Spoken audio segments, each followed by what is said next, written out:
Olá, tudo bem? Eu sou Zé Carlos Bastos, professor de literatura e de redação. E venho aqui convidá-lo para você assistir ao filme Umbondo, Nossas Raízes Africanas. Olá, eu me chamo Omar Seixas. Eu sou um dos criadores do Grupo Humanas e do documentário Umbondo, Nossas Raízes Africanas, justamente com meus companheiros, o professor Ricardo e o professor Zé Carlos. Esse que é a tradução de 3 sonhos, que na verdade convergem para um propósito.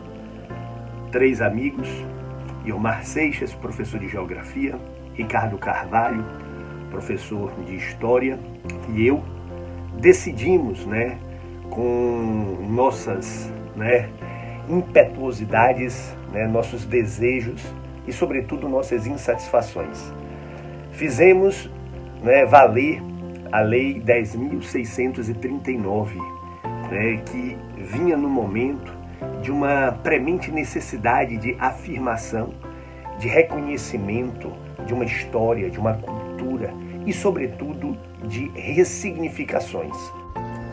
Primeiro, dizer que é muita ousadia, 3 profissionais de ciências humanas conseguiram entrevistar o ministro da Cultura, que na época era Gilberto Gil, além de grandes personalidades baianas para falar do tema, e se enveredar pela África com pouco patrocínio, pouca ajuda, mas com muita coragem. Todas as lembranças estão guardadas. E não são só as lembranças materiais, os objetos, as referências que a gente trouxe, as fotografias, as filmagens, mas também a experiência existencial que foi essa viagem lá entre 2007 e 2008, quando nós resolvemos, como bem diz o professor Omar, como nós resolvemos ousadamente cruzar o Atlântico, esse rio chamado Atlântico, para ir buscar alguma coisa para nossos alunos, para nossos pares no continente africano. E contamos com a participação de figuras incríveis, entrevistando historiadores, técnicos, governantes e pessoas comuns para falar justamente da nossa identidade, das nossas raízes, de quão tão belo é o povo brasileiro, justamente por essa diversidade, num momento de grande intolerância no mundo, de grande discurso de ódio. Então, esses 3 professores foram para o antigo continente, foram para o berço da civilização, foram para o encantador continente africano dar voz àqueles que historicamente foram massacrados, escravizados, desrespeitados e, sobretudo, também silenciados. Umbondo foi essa tentativa de reencontrar-se, de nos ver no espelho. O que a gente justamente queria era falar do amor próprio, da necessidade de construir uma sociedade mais igualitária e que tem amor pelo que de fato é. Ela foi construída da diversidade e a afrodescendência contribuiu de uma maneira significativa e, graças a Deus, construiu esse povo que nós somos hoje. Aquilo que é de direito, é a ressignificação da história desse lindo continente. E hoje, neste momento em que o TV Enem comemora 30 programas, 150 aulas, 50 colunas, a gente oferece para vocês conteúdo de alto nível, gravado há mais de 10 anos atrás, mas ainda cheio de informações. A gente traz para você esse presente que o Grupo Humanas trouxe para a educação brasileira, que é o filme Nossas Raízes Africanas. Com vocês, Umbondo, Nossas Raízes Ancestrais do continente africano. Bom filme para vocês. Então, ame quem você é, ame nossas raízes. Eu espero que vocês gostem do documentário. Fique com Deus. Um beijo no coração.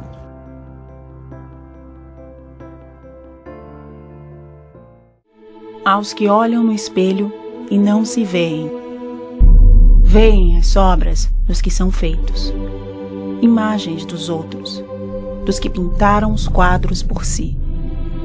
Há quem se olha no espelho e não se vê, mas há os que querem ver além do aço do espelho. Esses são especiais.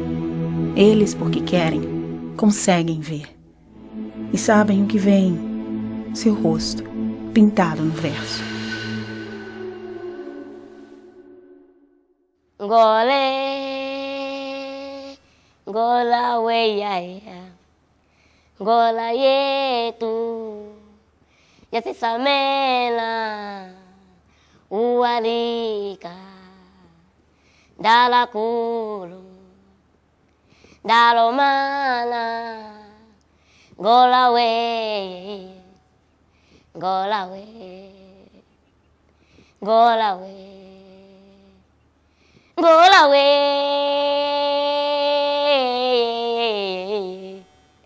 gola away, gola away, gole, gola away, gola yetu, yasi samela, ualika, dala kulu.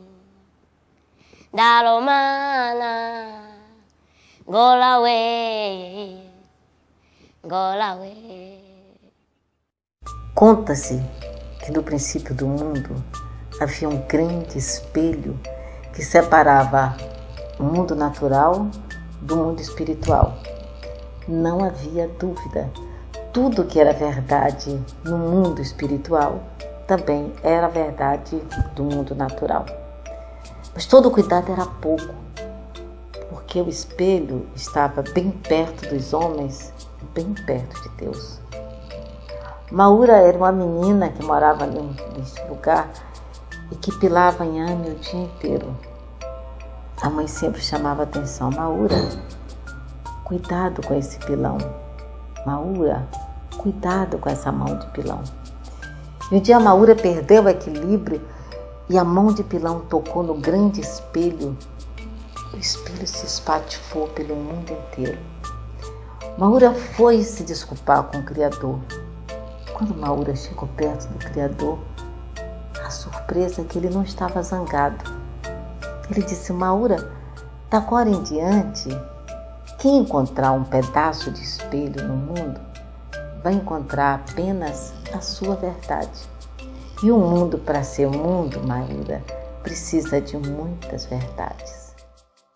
Há quem diga que a palavra quer dizer terra quente, mas o nome deste continente tem sido inúmeras vezes escrito. Escrito e reescrito com fogo e sangue. Escrito e reescrito com músculos e lágrimas. Escrito e reescrito com a força da resistência. Precisa ser escrito hoje com as tintas da justiça. E o conhecimento e a verdade são formas de fazer justiça.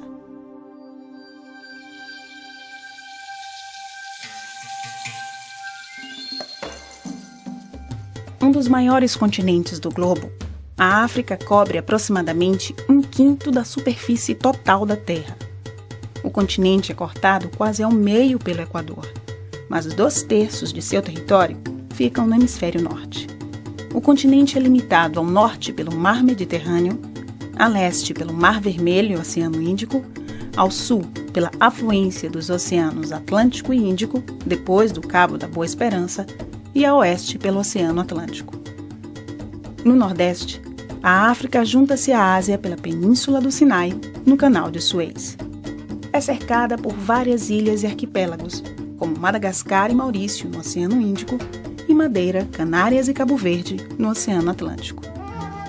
O clima é muito afetado tanto por sua posição em relação ao Equador, quanto pelas diferenças de relevo.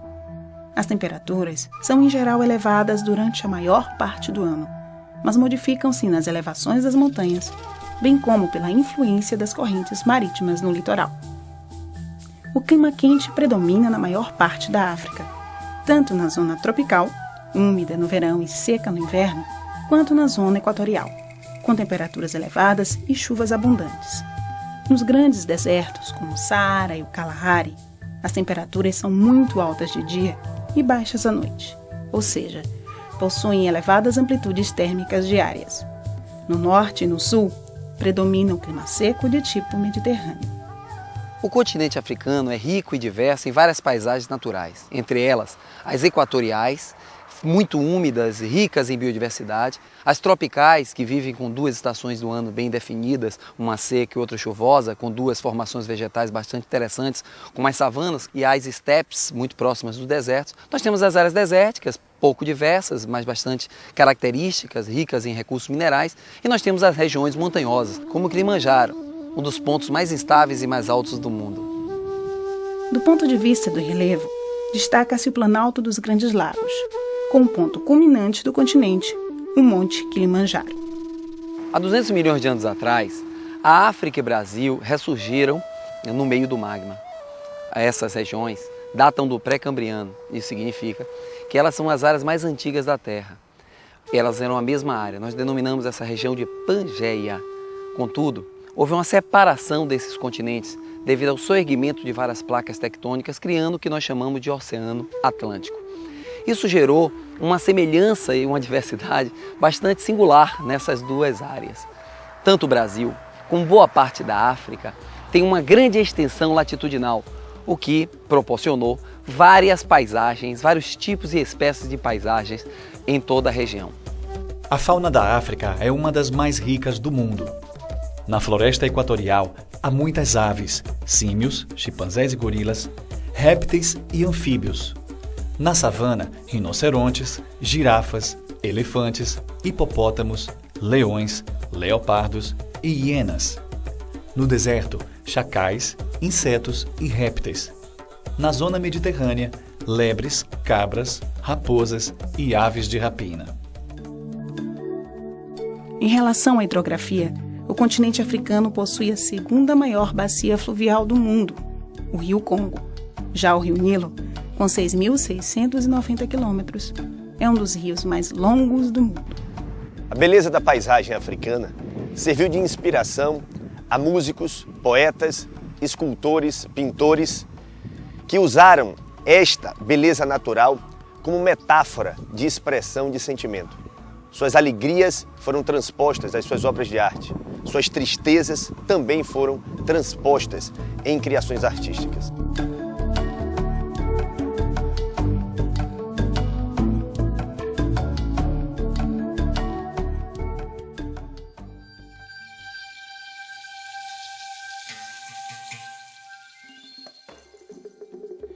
Foi nessa diversidade de paisagens rica e exuberante que o homem surgiu. Aqui ele tomou o continente inteiro, dominou o continente africano. Os primeiros hominídeos daqui partiram para tomar a África, a Ásia e, finalmente, a América. O homem encontrou nestas condições biológicas espaço para evoluir e se espalhar pelo planeta.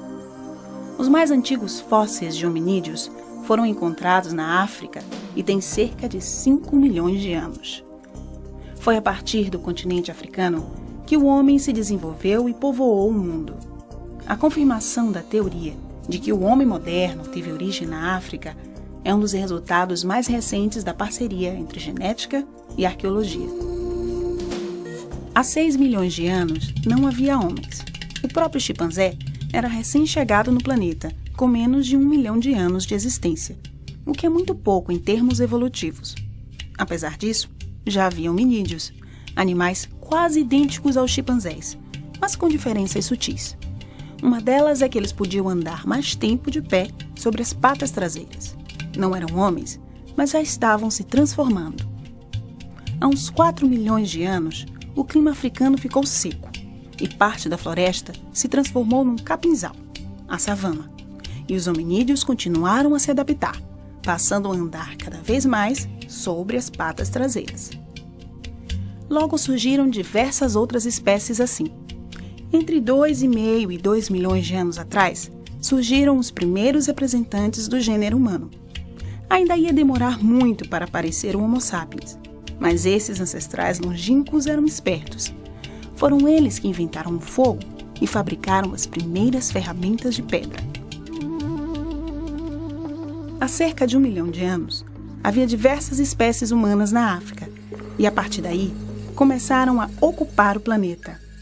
Uma pequena parte pode ter ido para a Europa, mas a maioria foi para o leste, ocupando gradualmente o Irã, a Índia, o Sudeste Asiático e a China. Finalmente, entre 200 mil e 100 mil anos atrás, um grupo de ancestrais evoluiu, surgindo uma nova espécie humana, a nossa, e ela também deixou a África, seguindo basicamente os passos de seus ancestrais, mas chegou mais longe. Há 40 mil anos, já tinha entrado na Europa pelo leste, ocupando em seguida o resto do continente, e da Ásia espalhou-se para a Oceania e para a América.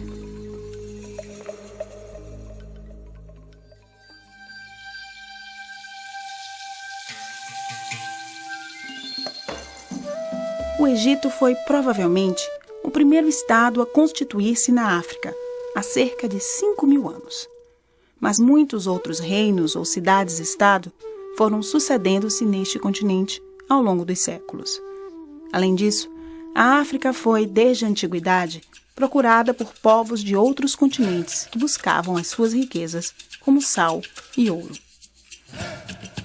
Existe uma tradicional e equivocada visão que uniformiza a população africana tanto étnica como culturalmente.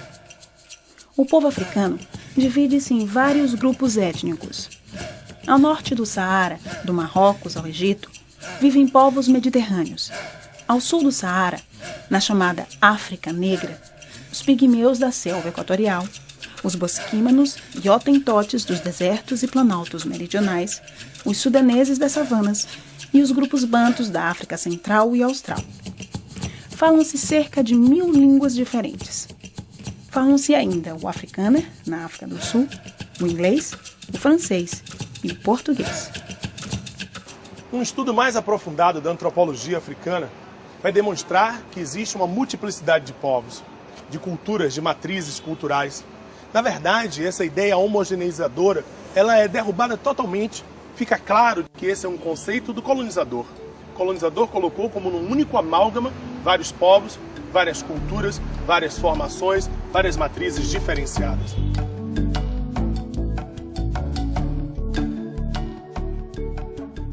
A formação angolana é recente, porque é a formação colonial. Essa história toda a gente conhece, que os portugueses chegaram à costa aqui do Atlântico em 1482 e encontraram vários povos. Aí encontraram organizações políticas, umas formadas em estados, outras em reinos. Já ouviram falar do reino do Congo, por exemplo, da Matamba, o reino de Kassange, o reino do Bailondo e vários. Portanto, havia aqui vários reinos, vários povos, e claro que esses reinos foram todos desmantelados pelo sistema colonial. Portanto, como não conseguiram resistir, claro, cada reino organizava-se por si, e isoladamente não conseguiram resistir. E nessa altura os reinos foram submetidos. O que é que aconteceu? É que Portugal fez disto, formou o território que formou, que se chama Angola. Angola o que será? Angola é o resultado de vários reinos cortados a meio. Por exemplo, o reino do Congo, uma parte está na Bélgica, no Congo belga. Metade do reino do Quanyama está na Namíbia. Portanto, eles cortaram a régua na Conferência de Berlim e formaram o que se chama Angola II. É resultado de vários povos que existiam, de vários reinos, que deixaram de ter a sua expressão antiga, da ordem política antiga. E então passaram submetidos ao reino, ao regime colonial, e aí começou a luta de resistência. Aí começou a luta de resistência dos povos contra o opressor. É exatamente nessa resistência onde se distingue vários heróis. Um dos heróis é a Rainha Ginga. A Rainha Ginga era, portanto, rainha do reino da Matamba. Ela é uma das grandes heroínas, para além de vários. Nós temos falado, por exemplo, de Cuico e do Bailondo. Temos falado, por exemplo, de Mandumbe, do Quanyama. Temos falado de vários. Portanto, cada reino resistiu à sua maneira, da forma que conseguiu. Esses reinos, esses heróis da resistência, nós somos o resultado dessa resistência toda que vem do tempo dos reis, resistindo contra o opressor porque nunca aceitaram a submissão. Quem foi estudante há cerca de 10, 20, 15, daí para trás, só aprendeu a história do ponto de vista dos eurodescendentes. Então toda a referência que nós temos de heróis, de figuras simbólicas e por aí vai, aquilo que é o cimento, né, do orgulho de um povo, de um segmento, de uma etnia, todas essas referências eram ligadas à parcela branca da formação do povo brasileiro. Portanto, os portugueses pensaram que tinham conseguido, tinham derrotado, mas o poder político estava lá dentro, sempre a lutar. Lutaram os nossos heróis, os nossos reis, lutaram com katanas, lutaram com paus, lutaram com as armas que conseguiram comprar dos comerciantes portugueses. São exatamente os seus filhos que vão assumir outra posição. E os seus netos, que depois, quando vão para a escola, vão para os seminários, aprenderam do passado e então criaram nova consciência. Já não é o reino da Matamba que lutou sozinho, ou o reino do Bailundo, mas são então os descendentes que já pensavam como angolanos. São estes que então, em 1961, agarram perfeitamente nas armas e lutam e entram na luta da libertação nacional. Este é o resultado da Angola. Angola, portanto, é o que é. Angola é a continuidade dos reinos dos nossos antepassados. Angola, nós somos o produto dos nossos antepassados. A atual divisão territorial da África, no entanto, é muito recente, de meados do século XX, e resultou da descolonização europeia.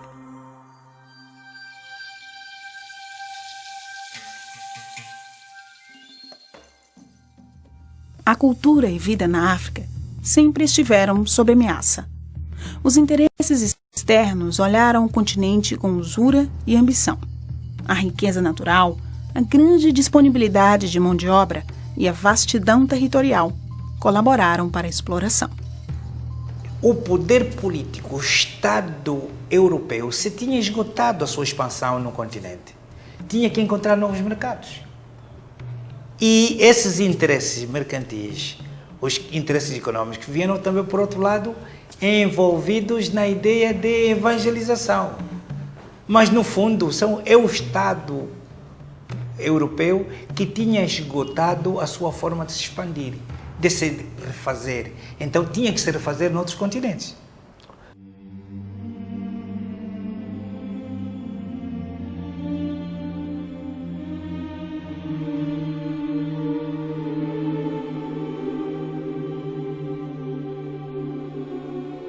Nós estamos no Museu Nacional da Escravatura, em Angola. Esse museu tem como objetivo fazer um registro, preservar a memória do que foi a grande transferência de mão de obra africana para as Américas. A proposta desse museu é manter viva a memória do início da grande diáspora africana, que levou à escravidão milhões de seres humanos. Daqui desse porto, como de diversos outros portos da África, milhares de pessoas foram levadas, arrancadas, tiradas dos seus lares, das suas famílias, foram coisificadas em navios tumbeiros maltratadas. Estima-se que 11 milhões de africanos tenham sido levados para a América. Desses 11 milhões de seres humanos coisificados, 5 milhões é bem provável que tenham aportado nos nossos portos no Brasil. Meu avô saiu daqui, foi transportado daqui. O meu avô foi para o Brasil, foi para o Chile, foi para os países latino-americanos. Portanto, meu avô sofreu tanto ele sofreu, para eu continuar a sofrer. Não, senhor. Alguma coisa tem que mudar. Não, senhor. Meu avô sofreu muito. Escravo. A partir daqui.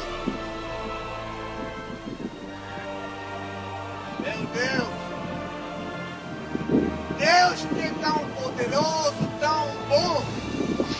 Como é que Deus admitiu uma coisa dessas? Escravatura. Deus fez o branco, o mulato e o preto. Como é que só o preto é que foi escravo?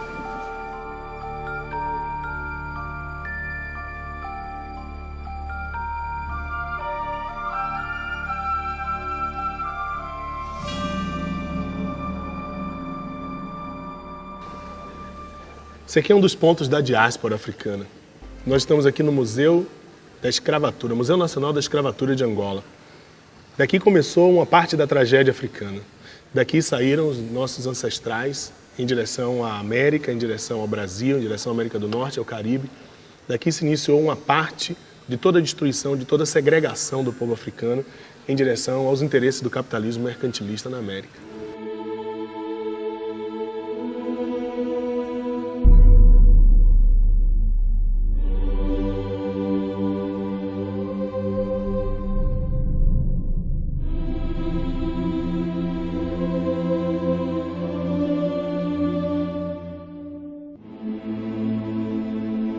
Mão de obra escrava foi a primeira. Havia a chamada, em todas as sociedades, a escravatura doméstica.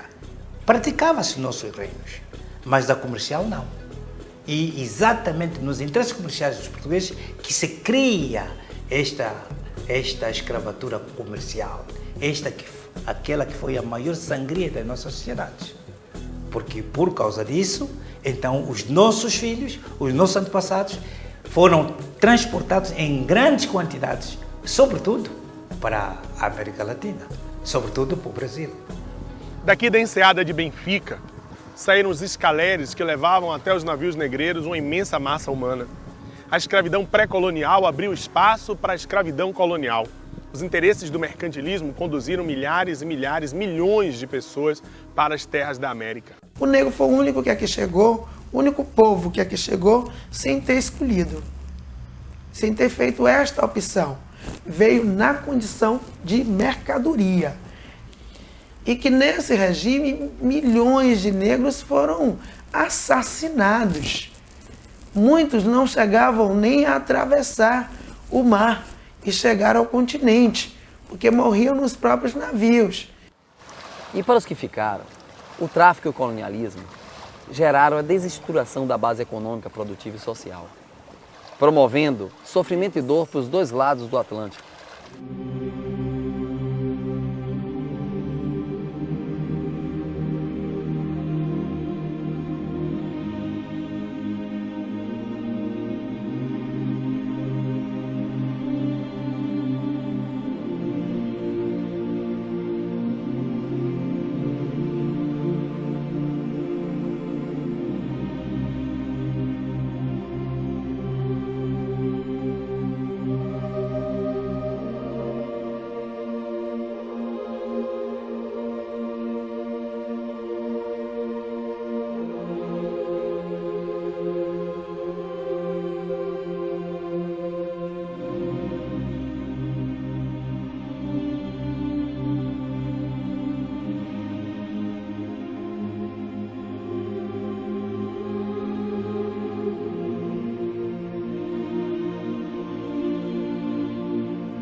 A partir do século XIX, os interesses do capitalismo hegemônico no mundo europeu e América do Norte mudaram seu foco em relação à África.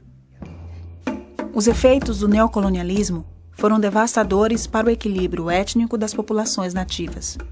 Populações em convivência harmônica ou com suas tensões mantidas por séculos foram alterados em sua ordem a partir dos interesses dos colonizadores.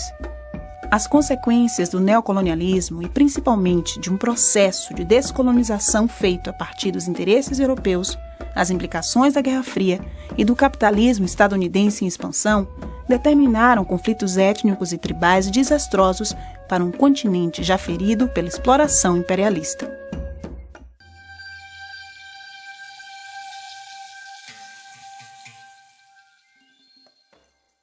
Enquanto a roetura africana se estabelecia, as influências da tradição, quimbanda, candomblé, tambor de mina, etc., continuavam a se impor no mundo, em particular no Brasil e mais especificamente na Bahia. A questão é compreender que foram milhares de etnias que vieram para o Brasil.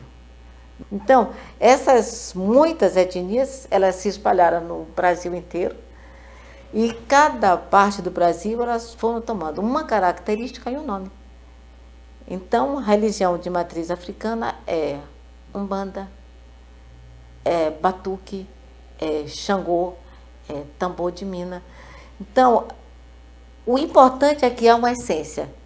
E a essência dessa religião é a essência agregadora, é o poder de agregar, é a necessidade de agregar.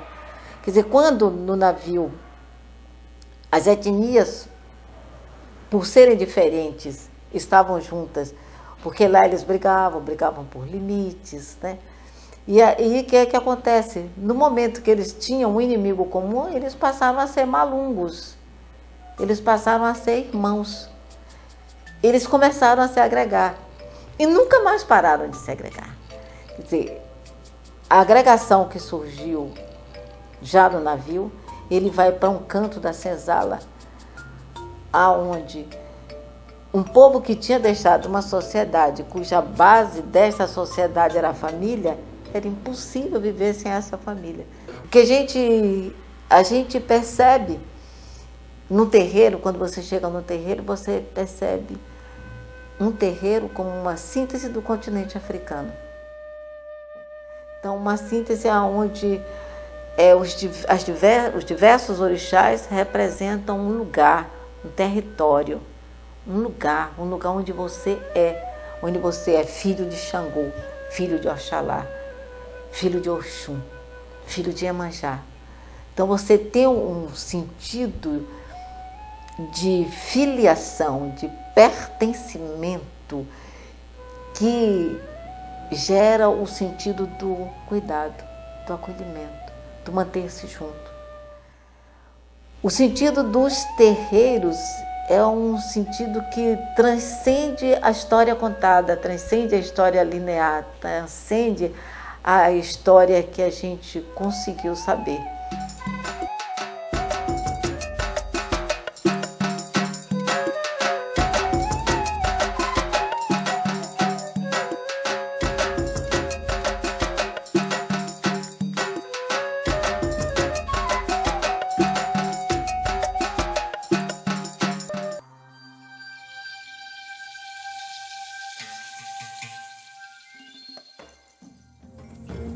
Hoje, apesar de se registrarem atualmente na África muitos conflitos de caráter político, como o da Costa do Marfim, Sudão, entre outros, e muitos países vivendo em situações de instabilidade, pode-se dizer que a maioria dos países do continente possuem governos democraticamente eleitos, apesar de algumas exceções. Em geral, os governos africanos são repúblicas presidencialistas, com exceção de algumas monarquias existentes no continente. Depois de 21 dias de guerra, que não podia sair fora, buscar um copo d'água, buscar comida, porque a tropa depois invadiu todas as lojas, saques, assaltos. Na rua era só tropa armada, todo civil que pudesse aparecer na rua era morto. Mas foi uma bomba em que os telhaços têm a radiação de 200 metros. Sim. Assim que a bomba bateu, os telhaços saiu e ele caiu ali. Morreu ali. Morreu ali.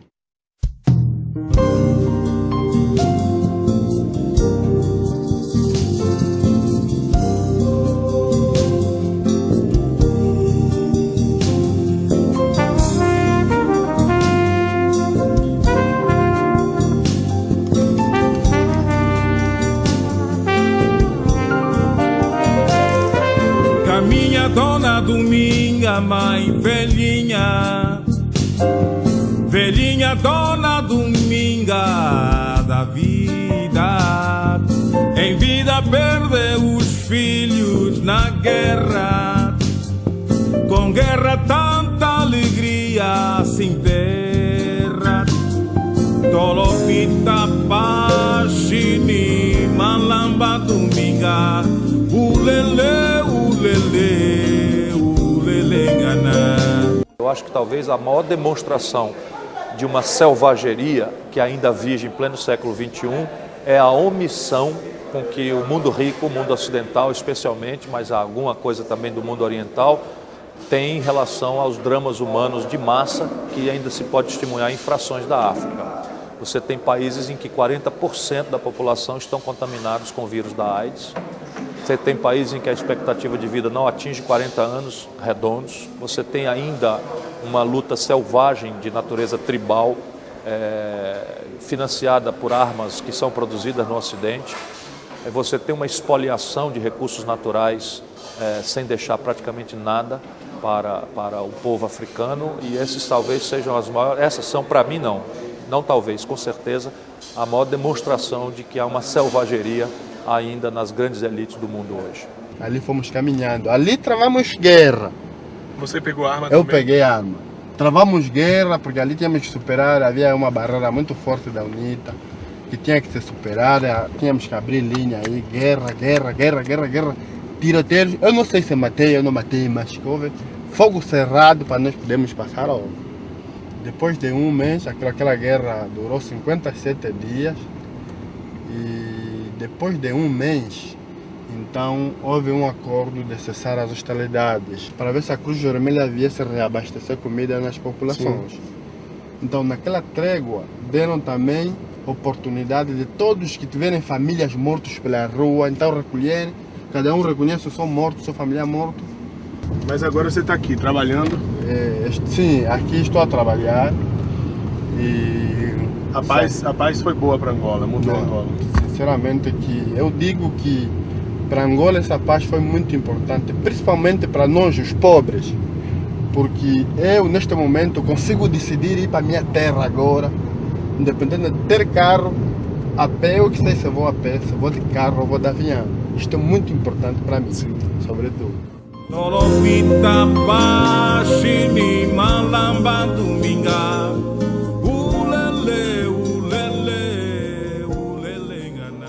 A guerra deixou sequelas dolorosas, dor e sofrimento. Feridas que procuram ser fechadas pelo trabalho e reconstrução.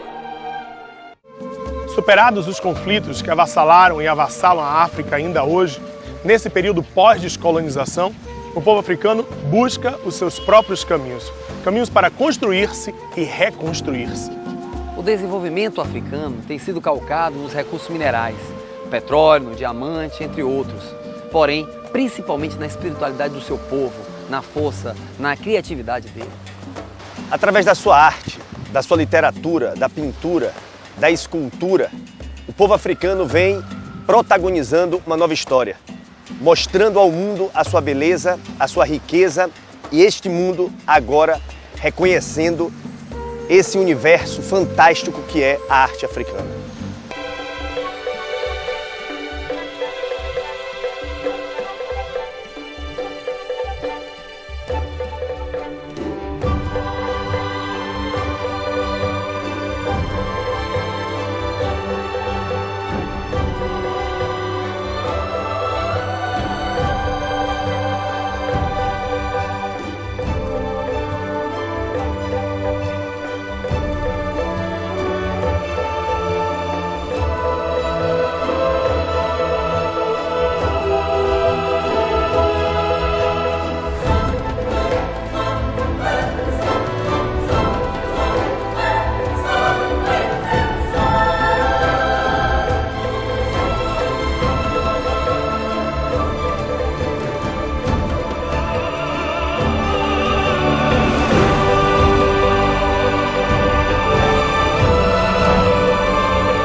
A arte africana envolve um espectro diferenciado, desde representações em pinturas, esculturas e objetos ornamentais de uso permanente e cotidiano para comemorar os ancestrais, cultuar as forças naturais, invocar forças vitais, propiciar boas colheitas, até objetos em geral que acompanham os ritos, as danças e as cerimônias religiosas em sua ampla gama de singularidades. Só no começo do século XX, historiadores, etnólogos e especialistas começaram a se interessar pela produção estética africana.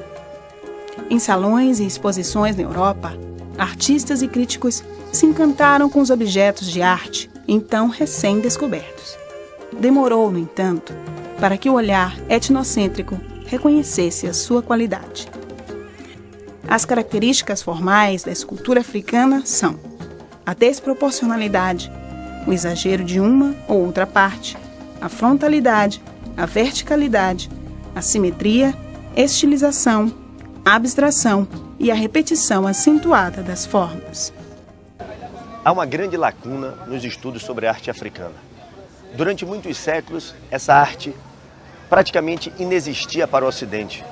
Ela era considerada uma arte feita por povos primitivos e bárbaros. Só que hoje, em pleno século XXI, nós precisamos fazer a devida reparação. Estamos aqui com o mestre Bonga, que produziu essas duas belas esculturas feitas de que, mestre? Feito de madeira de pau preto. Madeira de pau preto. E o que simboliza? Simboliza que é um velho do, quer dizer, um soba que tenha que cuida o seu povo, as suas aldeias. Perfeito. Aqui é um soba, é uma pessoa influente na sua tribo que cuida de toda ela. De toda ela, exato. E essa daqui, mestre Soba? Essa aqui é uma camponesa que acabou de sair no rio a cartar água. Assim está o caminho ao povo. Perfeito. É uma camponesa. Sim. Que tem também uma função... Leva uma cabaça, essa cabaça que leva água do rio para o povo.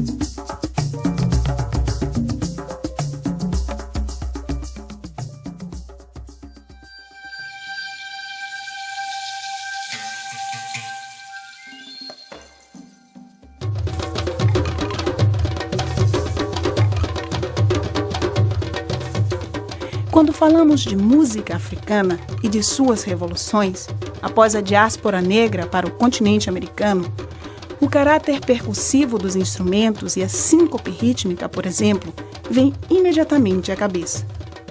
A improvisação, a variação timbrística e o padrão canto e resposta da música vocal africana também pertencem à herança negra na música dos Estados Unidos e se disseminaram com força maior, talvez, também na música latino-americana. A África, a música africana, acho que tem muito a dar a conhecer ao povo do Brasil. A música tem sido um veículo importantíssimo de transmissão de conhecimentos, de cultura. Eu preocupava-me em ouvir a nossa música. E eu aí me percebo mais que a nossa música era bonita e que, se ela fosse bem trabalhada, podia ganhar outros espaços, outras audiências.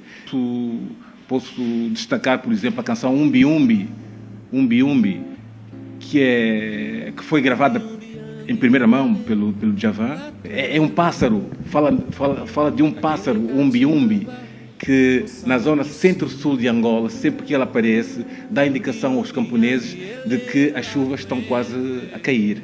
E então os camponeses exultam de alegria, porque sabem que tudo aquilo que plantaram vai crescer. Já cantei várias vezes no Carnaval, com Margarete Menezes, com Cortejo Afro, com Timbalada.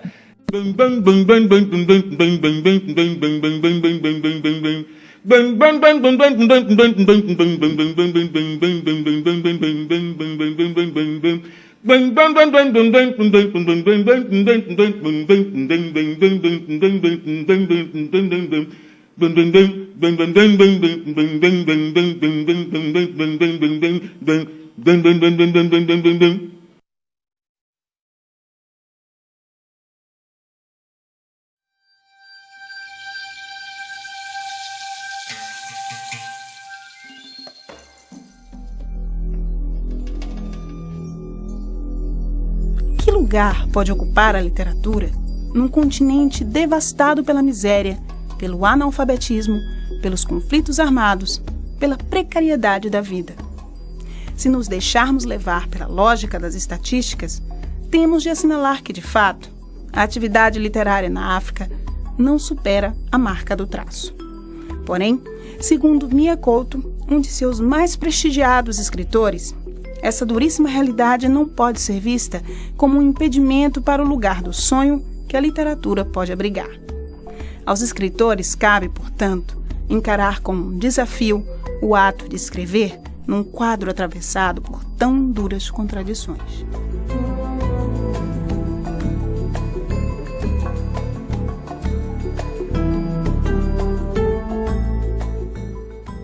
Como é essa coisa da língua? A língua oficial aqui qual é?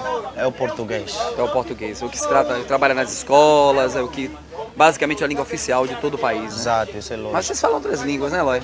Existem vários tipos de línguas nacionais. Temos Kikongo, temos Kimbundo, temos Umbundo, temos Nganguela, etc. Vários tipos de línguas que nós temos, Umbundo, que é o nacional.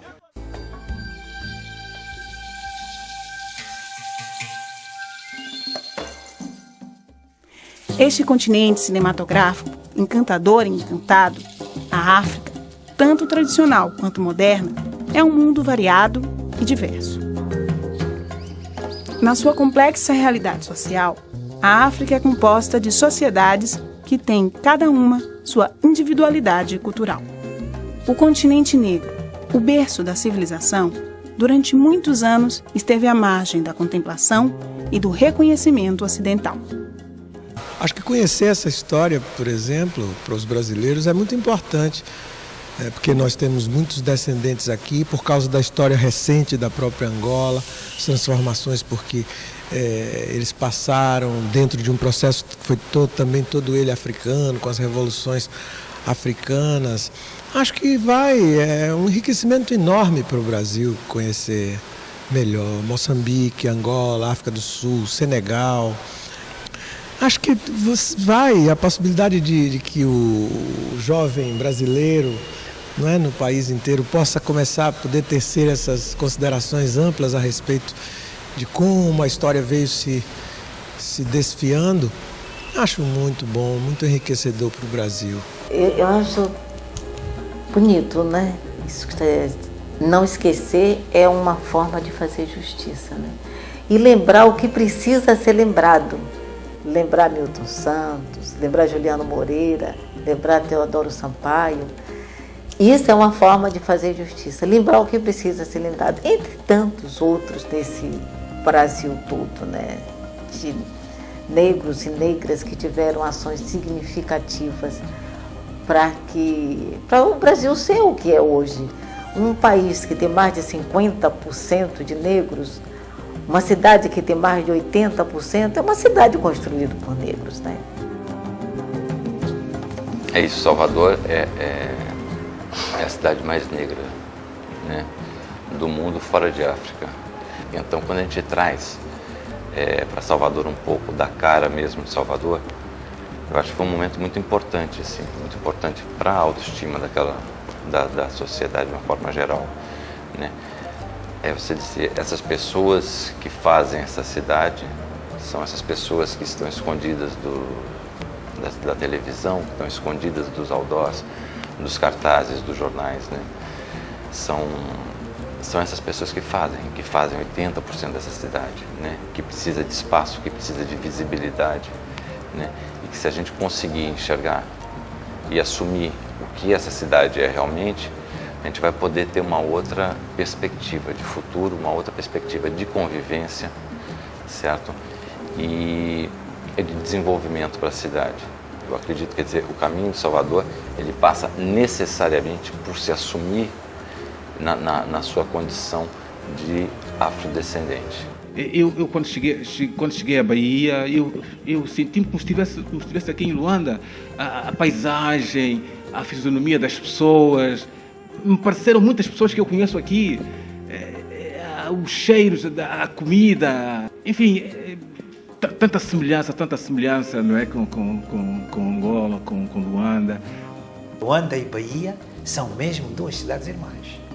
O que significa que é preciso nós, agora, já que falei do passado dos angolanos daqui de dentro e os angolanos de fora, e é preciso, por isso mesmo, nós encontrarmos esse laço que nos liga, que no fundo o sistema colonial foi, afinal, estrangeiro. Temos que nos sentir. Vocês da Bahia têm que estudar, afinal, esta interligação cultural ancestral, onde encontramos a espiritualidade que guia o nosso futuro. E é aí onde deve sentar, eu repito, onde deve sentar o poder político. O poder político do Brasil, o poder político angolano tem que assentar esta base cultural. Porque o que a gente precisa é que o brasileiro entenda isso, de onde é que ele veio. Porque como a África, o Brasil também passou por colonização.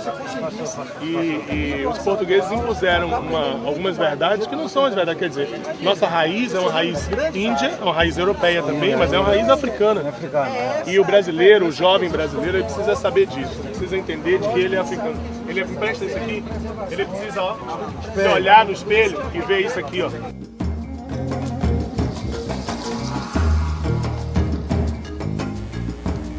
Eu me vejo sempre, eu me encontro sempre pensando, afinal, quem sou eu? Por saber quem eu sou, por saber de onde eu vim, por saber quem são os meus ancestrais, por saber que eles não foram um bando de negros fugidos que chegaram aqui, por saber que eu tenho uma história construída. E essa história, eu acredito, construída por mim e por uma ancestralidade que me fez ver como uma mulher capaz de produzir sentido para a vida. Sentido para a minha vida, sentido para a vida de crianças, sentido para a vida de outras mulheres, né? De outras mulheres negras, né? Eu acho que a África, sobretudo, tem a oferecer uma parte de nós mesmos, né? Uma parte da nossa história, uma parte da nossa formação que passa necessariamente por África, né? Ela tem a oferecer uma parte da gente mesmo, um resgate com a nossa vida, com a nossa história, com a nossa sociedade. Sou uma angolana nata, por isso eu uso essas tranças, é típico africano, então eu tenho orgulho imenso de ser angolana. É aí onde assenta o orgulho de ser africano vai assentar exatamente nisso. Eu neste momento não tenho complexo absolutamente nenhum, porque eu sei que os filhos africanos vão ser capazes,